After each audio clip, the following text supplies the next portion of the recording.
Just 2 weeks behind Knox Johnson, he continued eastwards for another lap of the Southern Ocean to save my soul, as he put it. This is the real solo race, sailing like it's 1968. Forcément, tous les gens qui reviendront de la Golden Globe Race, forcément, il faut s'attendre à ce qu'ils aient changé. It's a great story and it's the 50th anniversary, and it's a great opportunity to relive the original solo sailing when technology wasn't available, where we're just using sextants and wind-up clocks to find your position. And it's really the story of humanity and human endeavour in the extreme. So the world has never seen anything like this event.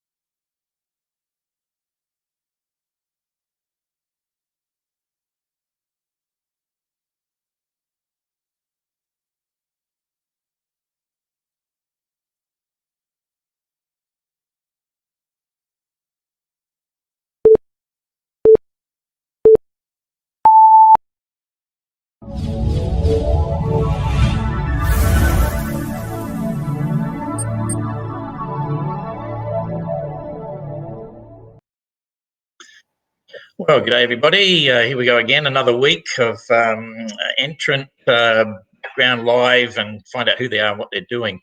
The interesting thing is Michael Davey is actually in New Zealand at the moment. We've had trouble with his internet, so he's been dropping in and out, but I think he's still there. So not a lot to report this week in terms of news on GGR.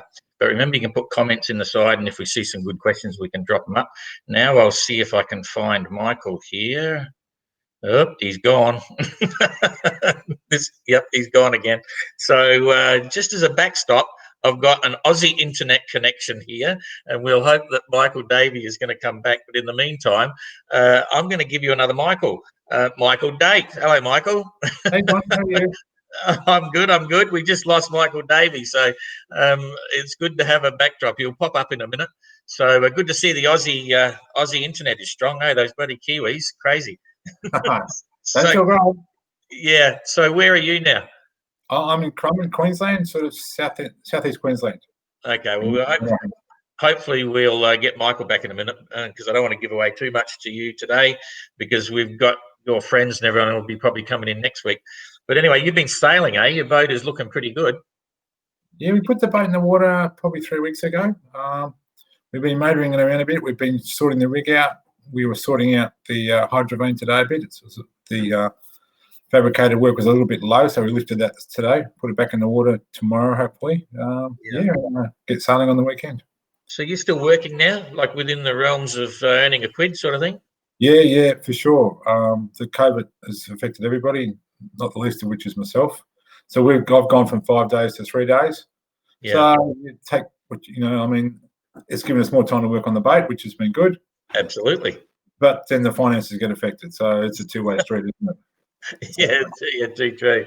Anyway, I'm just checking here for Michael, but I think we get a big sign here when he pops up. So I'm not seeing him there yet. He just dropped out, like literally. Oh, hang on, here he comes. He's back again.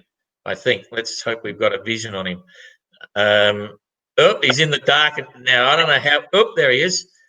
I got him here. I think he was in the dark and sideways in that image. Hello, Michael. Hey, mate. How you going? Not bad. We've got Michael Davey here as well. Michael Date as well. Hey, Mike. How's things? So good to see you. Now I'm going to get rid of Michael Date in a minute, but I know if you drop out, we'll pull him back. So and then I think I'm going to have to call you Date and Davey. Otherwise, I'm going to get really confused. Whatever suits. Okay. All right. So John, just so you know, I can't see Mike Davey. You can't see him. No. Sorry. Oh, Jane can see him. She's monitoring the other side. I can see him. So don't worry, you're not missing much. You know, at least he's an Aussie. You know. All right. See you shortly, Mike, and I'll carry on here. Okay. So we're in business. So we better talk really fast, eh? So where are you, and what are you doing right now? Like so I'm in Nelson, north part of South Island, New Zealand. and the boat is now in Port Nelson, right on the sea front, in a commercial shed, finishing the last half of the refit. Yeah, right. Actually, it's a good-looking shed, eh? I've got a picture here of you in the shed, which is right here. But I just put a post up about you and everything. You did an update, and I put that up, so it's a few posts down in Facebook for those that want to see the boat. I really love the Cape Dory 36. How did that evolve for you? Like, how did you decide to get into that? Because I know it was a big effort. You could have, tell me a bit about that. I think he's frozen. No, this is GGR. Okay. I think he's lost his internet. It just got bigger, but it's frozen out. So I'll get rid of that, and we'll probably just say goodbye to Michael for the moment and bring in the other Michael. What can I tell you? Yeah, I think I'll just do that. I've got a few things I can. No. We don't talk about that yet. So yeah, okay. I'm going to put Michael Date in the picture here, and then I'll just get rid of Michael Davey till he comes back. Okay, well, that was quick. This could get a bit boring. I just saw the viewers drop from 2,000 down to 700. Well, Yeah, exactly. So we got to do a double take. I don't. Anyway, okay. So tell me just briefly the story about about your boat, the design, and how you got into it, because I know the process of what happened. Yeah. It's quite interesting. look, I was trying to find a boat, as you probably know, Don. I spoke to you a few times about different vessels and what was around. As you know, Australia is in the middle of nowhere as far as the list of manufacturers are concerned and the designs that you approve. So there's none made in Australia. I found an old Rustler 34 in timber, which I don't think would have got through. And that was a fraud. That was a guy that built it, said it was a Russell 36, and it was similar, but it was a one-off homemade job. Yeah. Anyway, so I found this down in Sydney. It was a mess, to say the least. But the two good things was the hull was good and the mast section was good. Yeah. The rest of it was we had holes in the fuel tanks. Anyway, the interior was reasonable. So I got it for the right price, trucked it up to Queensland, put it in the shed. I didn't even sail it, and then we started the rebuild on it. Yeah, so it's pretty impressive. It looks like brand new now. Some may have seen this. You can get onto Mike's Facebook page later, but that was when you put in the water a week or so ago, and it's pretty cool. Yeah, so that's it there, finished. We built the Storm Dodger from scratch. Mark Mackman did all that. We pretty well pulled it all apart, as you've probably seen in the pictures, and then rebuilt the whole thing. So we did all that. Well, the other issue was we had a real issue with the rudder. It was all soft. Yeah. So we had to gut the whole rudder, leave one skin on, rebuild the whole rudder from sort of scratch. Okay. Your compatriot's back, the guy on the Kiwi internet. Mr. Davey is here. So I think what we'll do is I'm going to leave you there, Mike. But I'll no offense. I'm just going to keep talking more to Mr. Davey rather than Mr. Date. All right. Yep. So you can watch. So anyway, did you have to get the pedal generator going for the Kiwi internet, Michael? I did indeed. I reckon we've got a half-life of about 30 seconds each time on this. Yeah, okay, all right. Well, anyway, it's like talking to you while you're sailing around the world or something. So so where are you at in your planning stage now? Well, in fact, let's go back to the beginning. We know a bit about what you're doing. What got you into sailing? What's that story, and where did it begin? I first started sailing, I think, probably I would have been about 10, out of boarding school. I think some of the kids I was at school with, their parents took pity on me, so took me out in a Flying 11. Have you heard of a Flying 11? Yeah. Great little. Where were you then? Were you in Adelaide then, or you were in? Back in Adelaide. I think, as I say, about 8 or 9 or 10 or something like that. But I spent most of the time in the water with the boat upside down, so it didn't progress. Oh, here we go. Yeah. I think we lost. He's frozen again. So, okay, Mr. Date, what got you into sailing? My first sailing experiences were National Fitness Camp at Lake Macquarie when I was about 8 or 9. Yeah. I loved it from then. My cousin was also a very good sailor. He was a few years older than me. He was sailing 18s and stuff in Sydney Harbour. Yeah. and Manly Juniors when he was a kid down at Mossman Bay, and then Sharpie, and then 18s. He got involved a bit with him, and then then at the camps, and then I started yacht sailing out of Prince Alfred a bit, and then went racing with my old boss Peter Green, who I used to work for, him and Ray Kirby. Okay. He was a good bloke. He did me some favours when I just sailed into town for the first time. But anyway, no one will know who Peter Green is unless you're Australian. But there you go. Yeah. Oh, the guys, the Admiral's couple know him because he was the captain of the team when they won in 73 or 68 or something. And okay. Team. But anyway, so then I always remember the first time I met you. You were just trying to start up a little business at the boat show. And is that Michael back? Oh, here we go, Mr. Davey. This is very funny. This is nuts. Yeah, it's cool. So, Mr. Davey? What were we talking about before we left?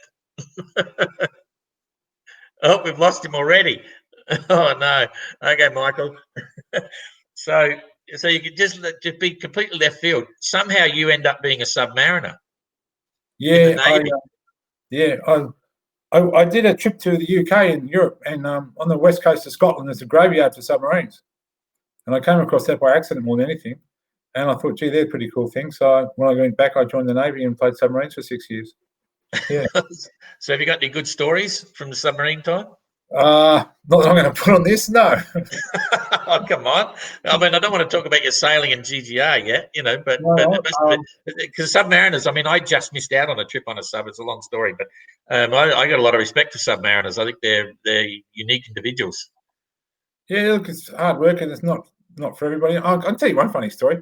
We were doing our part ones, which is the first part of training. You do it sort of in the classroom, and then they take you down the submarine on the odd occasion. And when we had these big bottles, they're probably 7 foot high, and you had to go over the edge backwards inside the boat to open the bottles and shut them. Anyway, we had this bloke. He went down there. He started screaming. He picked him up, took him out. He was taken away on an ambulance. Never seen again. Okay, that's cool. Yeah. Oh, here he is. Michael Davey got taken out automatically from the screen then when he's off, but he's back again now. He just disappeared. As soon as I went to put him up, he disappeared again. He's got a big internet issue. Yeah, okay. This is all getting too confusing, I think. So we might. Now what happened? I lost Mike. Hang on. I did that. I pushed the wrong button, Mike. You're back on now. So I pulled you out then by mistake, Mike. Yep.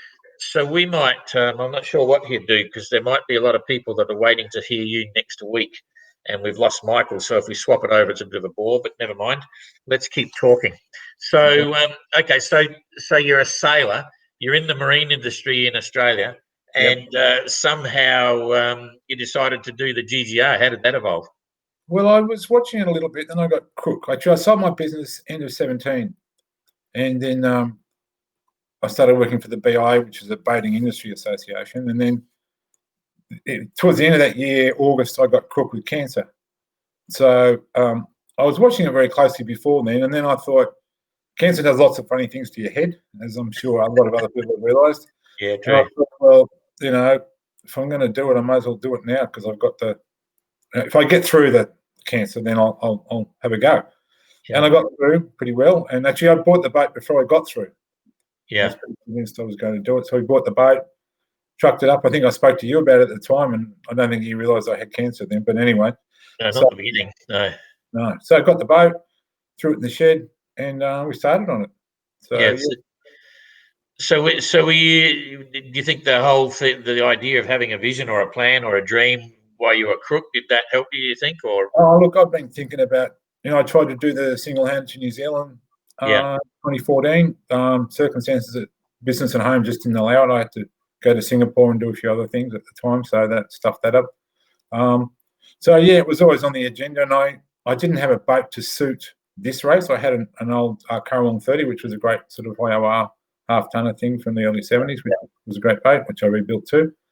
But, so sold that, bought this, and, it's a big learning curve to be able to do everything that's expected and build it and learn all the, I call it the crap, but you know what I mean? All the...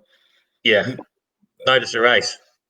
Yeah, more than that one too, just the weather factors and things like that. because I've never used it. We always, Yeah.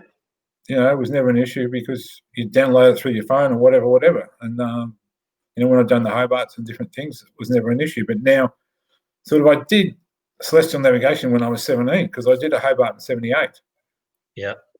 And I did it with an ex-SAS guy from the UK, Yeah. Bung and Head. But that's the last time I really used a sextant for obvious reasons because GPSs came in just after that.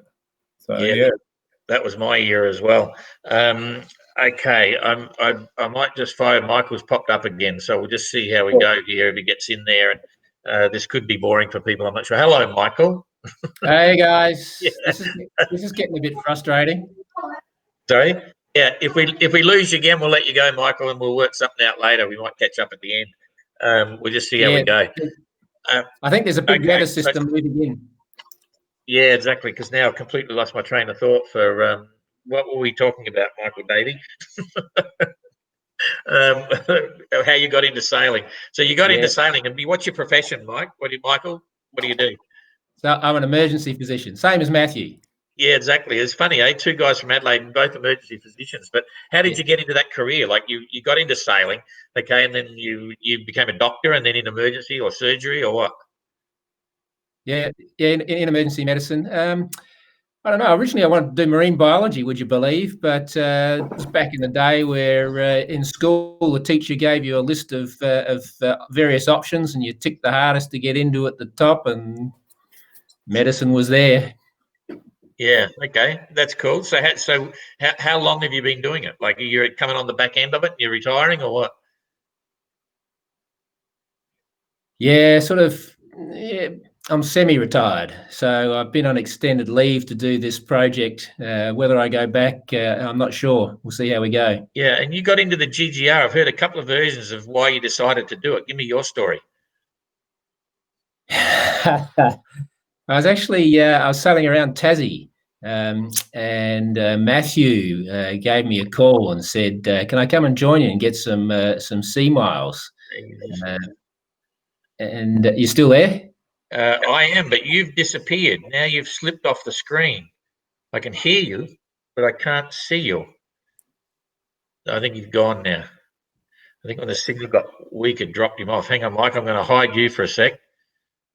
We heard him as he faded out, but he's gone. No. I can still hear you, Don, but Yeah, that's strange, Joe. We've never had that one. Like I can hear you, but I can't. You. Okay, we'll just keep talking. Keep talking. okay. Keep talking.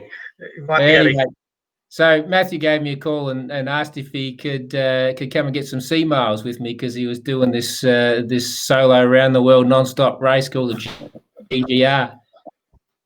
And he dropped the line. He said, "Why don't you do it?" I said, "You're nuts." I said, "Yes, you're nuts." And then the following day, I joined you. Now we're losing you completely. Hey, tech issues. No, Jane just had a look as well, but the signal is not. I can't. Yeah, tell him to go to sleep. If you can hear this, no, Michael's gone. He's gone. So, all right, we'll work that out later because it's a good story. Everyone's got a good story, but this is very distracting, and we've already gone through 20 minutes. So now back to Michael Gate. We talked about the submariners, and we talked about sextants and all the crap you got to go through. Funny story. I just noticed one of the questions on there is from Michelle Lee. Now, Michelle and I were at the Sydney Boat Show last year. Yeah. And Michelle was doing the rowing, as you know. No, people won't know this. Michelle was an Australian woman that rowed solo across the Atlantic in the same event, the Talisker rowing challenge across the Atlantic that Mark Slats did. But it was last year. She did a great job. It was quite something. Carry on. Yeah, well, we were having dinner because I was working for the BI and we were doing the boat show, and Michelle comes out and says to everybody, including all my bosses, that I'm doing the GGR. And they weren't aware of it. Michelle just thought, and she went, "Oh, whoops," or something along those lines, if you know what I mean. Yeah.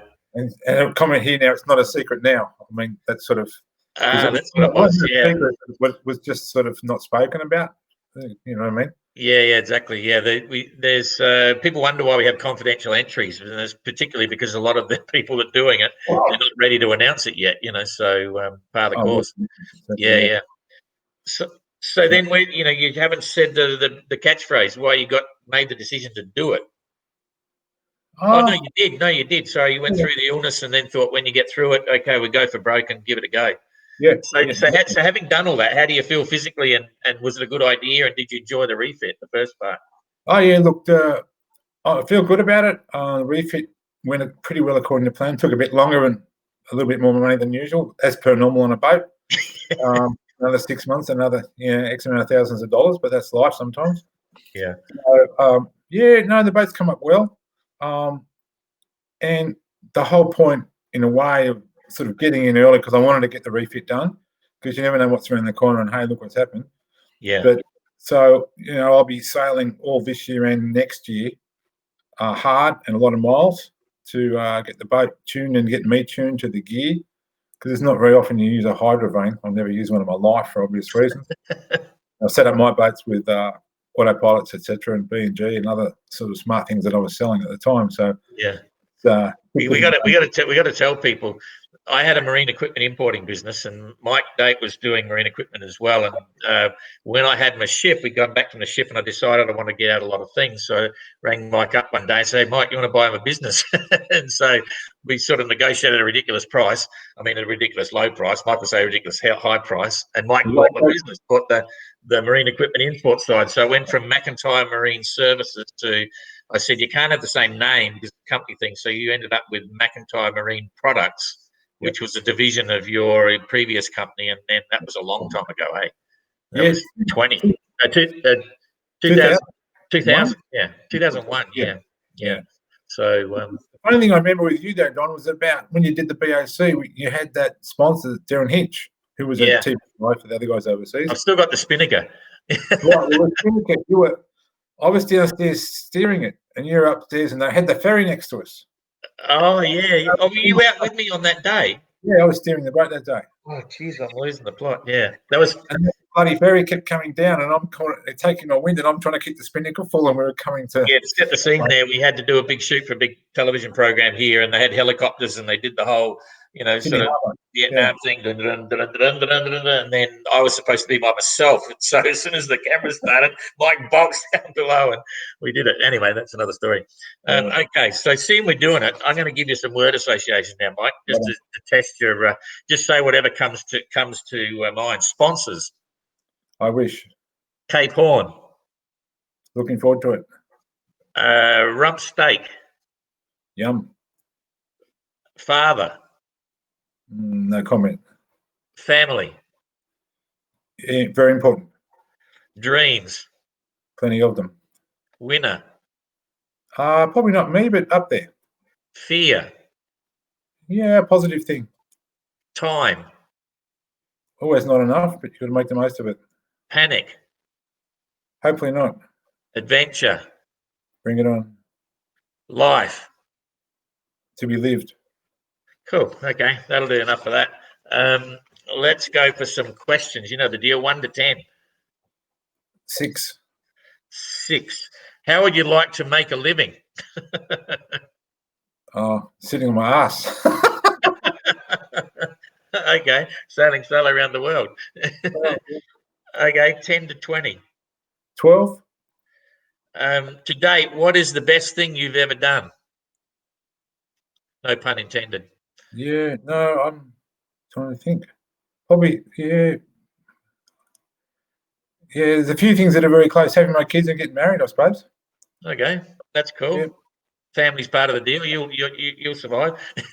So 20 to 30. 27. 27. Should we take life seriously? To a point. You look after others as well. Yeah. Okay. 30 to 40. 36. 36. What is the best advice you've ever been given? Besides not doing the GGR. Trust yourself, I think, and have a go. Don't stop. It's from my auntie a long time ago. Okay, cool. 40 to 47. 42. 42. What are you passionate about? Doing well in whatever I try and do. Okay.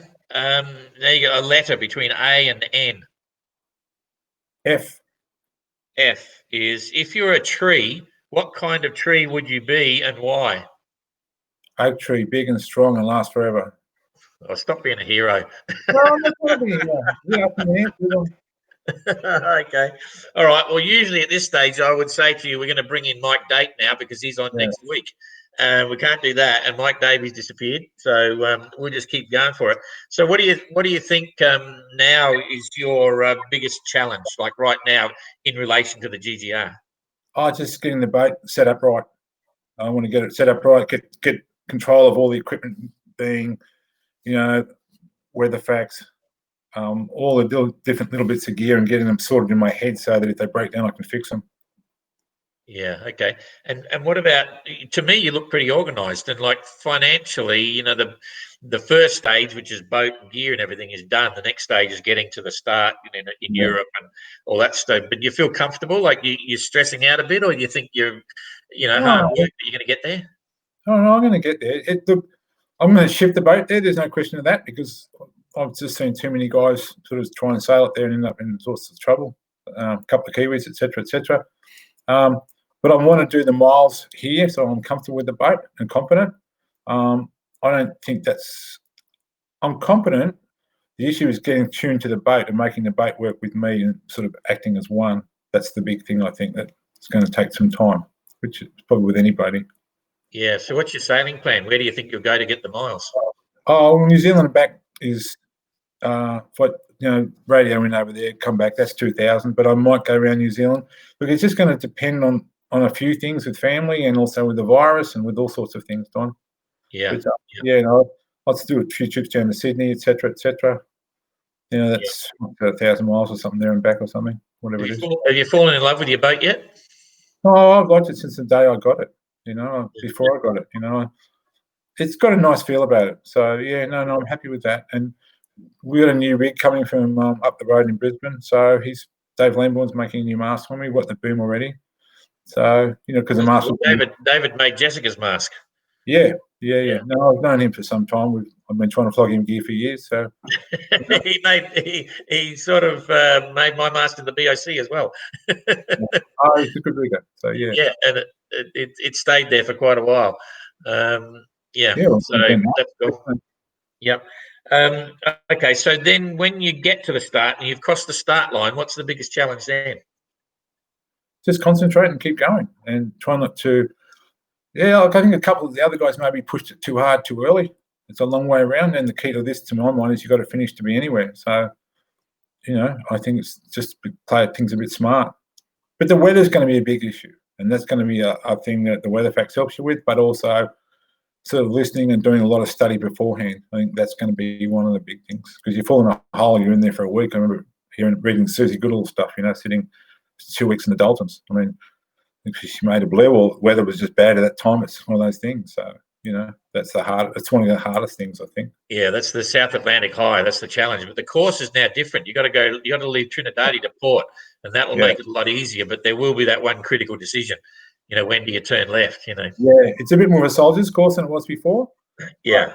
But, there's still that question when you go over, when you stay, what you do, etc., etc. Yeah. So what's your biggest fear for the race? Once you're in the race, what's your biggest fear? Oh, I think the Southern Ocean. I think that's probably the same with everybody. Anticipation, fear. I'm not sure what you really call it, Don, but yeah. Yeah, and so then, what's your definition of success for having been involved with the GGR? When wherever you are at the conclusion. Finishing the race is success to me. I think I think if you finish the race, if you can get past that bottom part and get through there and be competent, and hopefully, like Graham said the other week, you don't cop that wave that you just copped that it's got your name written on it. Yeah. What's the most fun thing about for you to being involved with the GGR? Like in terms of there's challenging things, there's frightening things, there's all sorts of things. But what is there something that you see as being really fun, or something you're really, really looking forward to? Yeah, the people. I think. I mean, the guys I met over in France when I was there, and we had a good time with those guys, and I'm talking to a lot of them pretty regularly. I don't put a lot of posts on the GGR website, mainly because I'm not very good at it, but I still talk to people, and we we have chats about different things, and how they go about it, how I go about it, and what different thoughts are involved. Yeah, geez, it was a different world, because we won't be able to have a entrance conference this year, which is a bit of a bore, but never mind. Anyway, we're still planning to be at Boot, but it's just too hard to try and do something to get everyone together to get a bit of a rah and go through everything and see what's happening. It's good to me in a way, because it'll probably save me $5,000, so that's a good thing. Absolutely. Well, today I booked my tickets to fly out of the country. I'm out of here on the 10th of September. But you've got to get permission to leave the country and all that sort of stuff, rhubarb. So everyone's trapped, which is a bit of a bore. But anyway, I'll be over in Les Sables d'Olonne. So that's cool. Okay, so then in terms of your what do you do for fun? Like, what do you do for fun if you're not involved with the GGR? What's in your personal life? What do you do to relax? Ride on motorbikes. I push motorbikes. Actually, I was out in the weekend. Bush bikes, bush bashes, or classics? No, old Nortons and Triumphs and things like that. Oh yeah. I've bought a few from the States, and I've done a few up, and I've still got a few lying around the shed. So yeah, good fun. Okay, that's cool. All right. So sounds very cool. I'm not sure what to do now, because we've given you a bit of a go here, and we'll have to think about next week how we do it. So anything you want to talk about? Anything you want to say to anyone that's? I'm just not sure about these fuel penalties, Don. I think that's. Oh no, hang on. We're not talking about them yet. We're going to do a press release on that. That's why Guy de Boer, typical Guy de Boer. I'm not going to say anything now. Confidential. Don't bring it up. Don't talk. We'll release that when we talk about all these other things. And he puts up first comment. Duh. Another day, another time. Yeah. No. It's a very now everyone will be intrigued what's going on. But it's all I'll say at the moment. It's a very good move, and the people that we've mentioned it to think it's fantastic. So it's the world's changing. So stand by for that. We'll be issuing a press release hopefully in the next 10 days, and then we'll get it out. So that's cool. So anything else you want to talk about now? No, not really. No. So work out what you want to do. Let me know, eh? We'll work something out. I don't know yet, but we'll see. Anyway, but your boat looks good, and you're raring to go. What's your timelines to ship the boat across? Like, how do you work that? February 2022. I've got a mate who does a lot of that. He does all my shipping for my business. Yeah. But the real issue at the moment, as Mike Davey's having the issue with us in New Zealand, was the shipping is like 10% of what it used to be. So you can't really plan, and it's very hard to organise shipping at the moment, especially that far in advance, because a lot of it's happening. Because of the virus. So yeah. Some of the big ones, 7-star shipping seems to be doing a lot of stuff, but you never know. You're quite right. A lot of the other peripheral ones will be dropped off for sure. Well, even the major ones, Don, are 70% down and 60% down. So wow. It's a huge thing, because it's just the way it is at the moment. Hopefully it'll pick up again and be back to normal, but we'll see. Yeah, next year's a big year. Hopefully, touch fingers crossed. Okay, well, that's really good. Good to chat. Sorry it was all impromptu and everything, and sorry about the confusion at the beginning, but we seem to get through that. Don't go yet. I wrote some notes. There was not a lot happening here in the news. No, everything's pretty quiet on the GGR front at the moment. So all's cool. All right. Good to chat, Mike, and we'll catch up with Mike Davey later, and we'll work out what we might do, Mike, for you. Is we might not do it next week because it's too soon, but we'll put you in again towards the end. You know what I mean? Because I've got to work out what we do when we run through everyone, because we'll be making an announcement about some other aspects in the press release for entrance and stuff. But when we run all through them, we got 26 at the moment. We'll have 27 shortly. We've got another one coming about to join. And we'll get through them, and then we've got a big gap. So what do? We might have a gap for a while, and then we'll start again an update, or put 2 on at a time or something, and have a bit of fun. Okay, great. So thanks, Mike. We'll be in touch. Thank you, Doug. Okay, so safe and hang on and stay well. See you later. Bye-bye. Bye, Jane. Okay, boy, that was a confusion. That one was for sure. While I'm here, while Mike's gone, I'm just going to pop a bit. Yeah, the picture's bigger of Mike's boat there. It's a beautiful boat, Aries 32, which some of you may remember Nick Jaffrey, who was working with us in GGR 18. He was our technical guy and helped with all the photography and all the rest of it. He bought that boat in America, sailed it back to Australia, and then kept it for a while. Then sold it to another guy, and it sat on a mooring for I think about 2 years and did nothing. And that's where Mike picked it up from. So Nick's already sailed this boat from America back across the Pacific to Australia. So nice boat indeed. And I know Mike's really happy with it. So, and it's potentially quite fast. It's not a big, powerful boat like a Toshiba 36 or those other ones, but sometimes little boats are quite quick. So keep an eye on that. And I've got another picture here, I think. And just to put you in the picture, the Cape Glory 36, that was Michael Davey's boat. That's when he bought it in America. And he basically bought it there, ripped the mast off, took everything out of it, sold it all, left it in America, put it on a ship, shipped it to New Zealand, and then moved it for the refit. And he hopes to be in the water first thing next year and then start sailing it around to get the miles up. And then he will, I think the intention is to ship it as well. Anyway, I think what will probably happen is we'll have Mike Davey on next week. And then I might drop Mike 8 in. I think there's one hole coming up in a month or something. See what happens. Anyway, hope that wasn't too boring or too confusing. So we'll see you later. And thanks for tuning in. Bye.